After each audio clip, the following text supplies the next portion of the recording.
Welcome to the 90s. I was part of a UK R&B girl group that I'm very proud of, and we were called Cliché. Those early months shaped us. It was organic, it was exciting, and we could really feel something special was building. And that something was about to take us far beyond family rehearsals and straight into the heart of the real music industry. Subterranean nightclub in Ladbroke Grove. I mean, Sub was like one of the best clubs in West London. I was the rapper, so I was bringing the street cred. And you're probably thinking, but hold on, didn't you just say that you were like 15, 14? Yeah, we were. And we were in Subterranean on Friday night.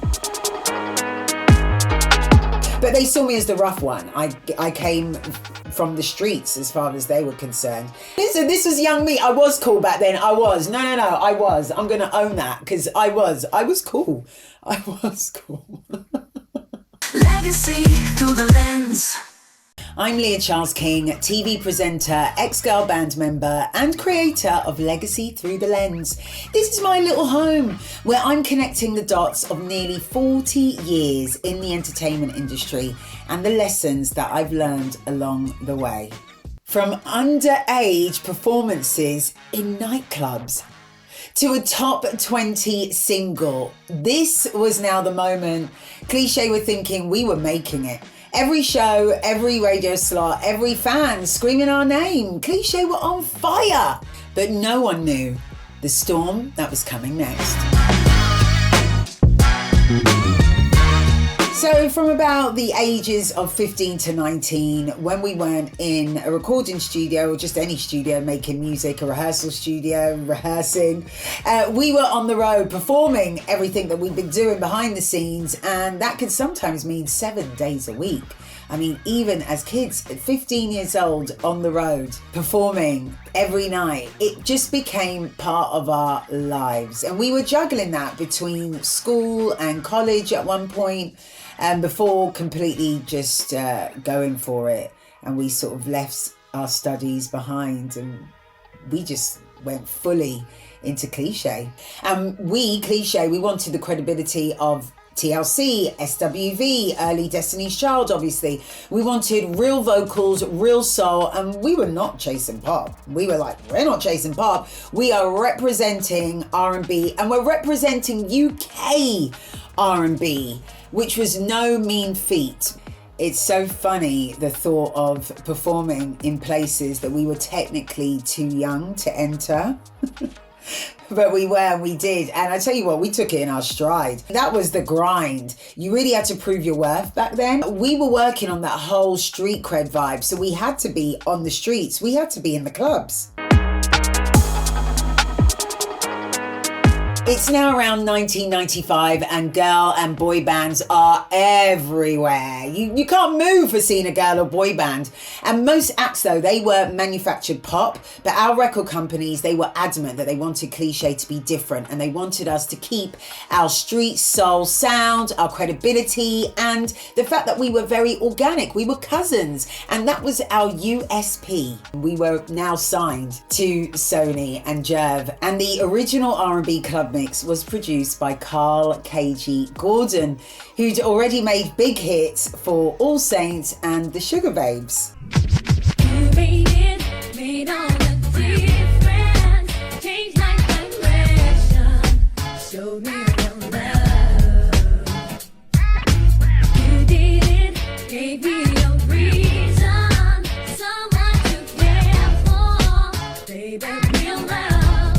So KG was a young, hot producer back then. Everyone wanted to work with him. Every single song that he produced was just like gold, and he was dropping hits everywhere.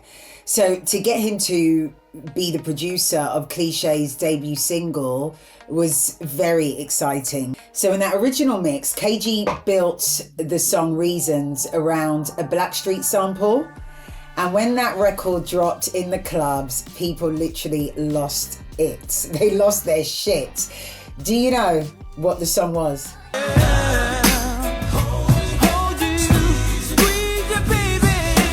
Cliché were buzzing off Choice FM and Kiss FM airplay. Listeners genuinely thought that we were American.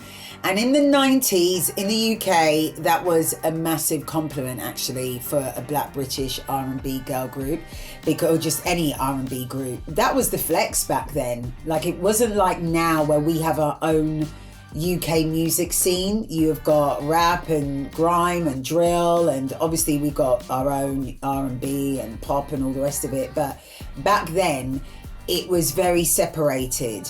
And so if people felt that an act was American, that meant that they felt that they were very credible. So when I say all this stuff, I mean, I'm not just saying it wishy-washy. I'm not saying it to just big up Cliché. Like, it was really, really a thing. And so people were buzzing over Cliché because of this. Like, it was a major flex. We wanted to keep our street credibility, but then to also have the success of being in the mainstream pop charts without being called a sellout, basically. In came DJ Semtex. I remember the first day actually meeting him in the Sony building. It was on Great Marlborough Street, and there used to be rehearsal rooms at the bottom. And Semtex came in one day to check us out. We knew that this guy from the street team was coming, and we didn't really know what to expect, but there we were singing, and he came and he watched us, he hung out, and he was impressed because he'd already seen us at the showcases, because you had to have like industry showcases all the time. All the time. I don't even know who they were for, who they were about. There would just be a room full of people. I guess maybe journalists, music execs, DJs, people like that. And it was like, we're Cliché. And we'd do a whole set for them and things like that. And I guess, I would imagine people still do it now. Do they? I mean, if you're in the industry now, let me know, because it would obviously have changed so much since my day, so I'm pretty curious. Semtex had already been doing bits in Manchester. He was a big fish in his own right. He was definitely rising through the ranks. He was DJing, he was promoting, he was making moves in the underground scene, and he was really building his name. There wasn't a crossover like how it is today. It was like you were either in mainstream or you were underground. If you were mainstream, you probably sold out somewhere along the line, was how it was viewed. So if you were underground and making it, then you were well respected. Semtex, he had that credibility. Sony knew it. And so they did something that no other music company had done up until this point. They built a nationwide street team to promote their artists, especially their R&B artists like Cliché. So the fact that Semtex was a teenager and he was now the lead front and center of this nationwide street team for a major record label at his age, when I look back now, I'm like, props to him. That was big at the time. That was really big. And like I said, it hadn't been done before. So Semtex and his street team went to every nightclub, every university, every record shop, up and down the UK. And that was the way that you would hear about the latest, hottest artists. And that was the way that Cliché were introduced to the streets. It's such a shame how the nightclub industry has gone down in this country. It's so sad. But back in the day, in the 90s, there was a nightclub everywhere. There was something really authentic about that time. Really authentic and organic, and it really felt like a movement, because you would see posters and flyers everywhere. You would see cassette samplers and CDs when they then came about, and stickers on lampposts and big billboards. I mean, I had billboards with my face on them, Cliché. I mean, it's incredible. We spent a lot of time on the road, so much time. We were teens. But Semtex and his team, they were always around in those early days, and they became like family to us. And in fact, Semtex, he became like a brother to us, and certainly like a brother to me. I remember loads of tour bus jokes and late night laughs at hotels in between shows, spending hours actually on our tour bus with our tour manager, Colin. Gosh, I wonder what happened to Colin. Colin, if you ever see this, please say hello. Great memories, really fond memories. Semtex, Sem, If you ever see this, big up yourself, man. And so on behalf of me and Cliché, thank you so much for all you did for us. If you're enjoying the nostalgia so far, then please give this video a like. It really helps to keep this legacy alive. Thank you so much.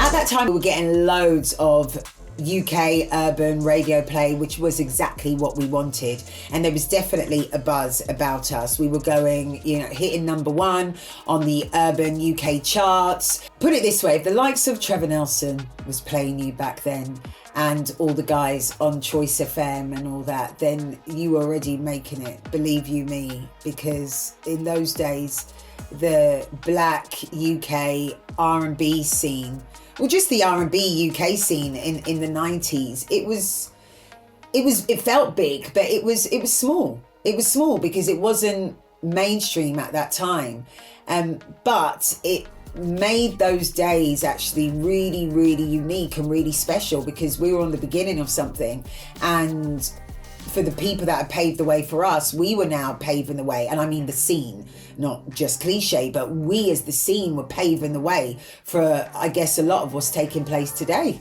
It's incredible. When I think back, I mean, 15, 16, 17 years old, I think that's pretty cool. I really do. And I'm so grateful for these memories. And I'm so grateful that we achieved this, to be honest. We were certainly representing the whole UK R&B scene with pride.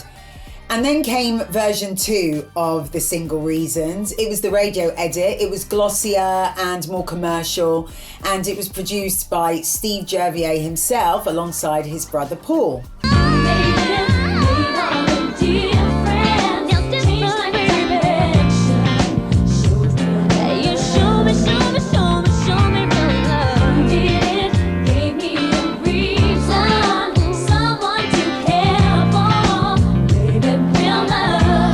Version became the mainstream version that you got to see on TV, and that was released in the charts. Although on the B side there was the KG version as well, and some club versions which you can find on YouTube. They're really good versions. I mean, I will always prefer the original KG version to any pop version that we did. In fact, the pop version I didn't particularly like at all, to be honest. That's the one that the music video is for. So we shot the music video, and I'm going to do a separate video on that, because we shot that in Whiteley Shopping Centre in Bayswater. For anyone who may remember it, it's gone now. I think it was a block of flats. But yeah, we shot the music video, and then suddenly Cliché were now on TV. Not just on the radio, not just in the clubs. We were on the box. We were on MTV and MTV Base. We were on Kiss. The Sony Street Team Army were doing an incredible job. And we were just gracing stages and screens, always singing an a cappella. Sometimes I get a rush, and I feel it coming on when you walk my way. Every time you come around, I get a rush.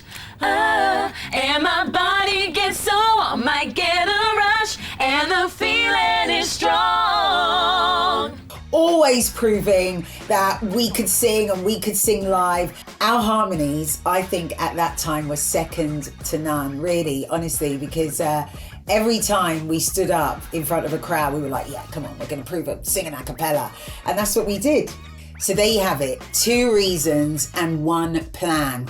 It was on one hand to build the street cred, and then on the other side to cross over into the UK charts. Cliché were officially on the map.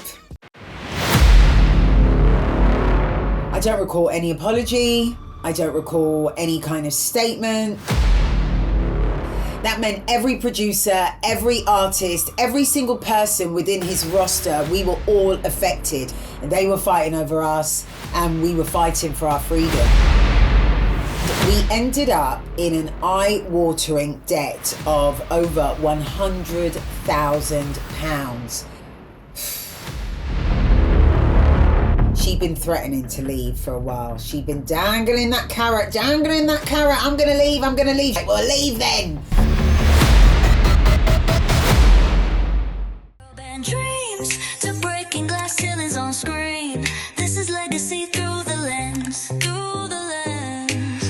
Legacy through the lens.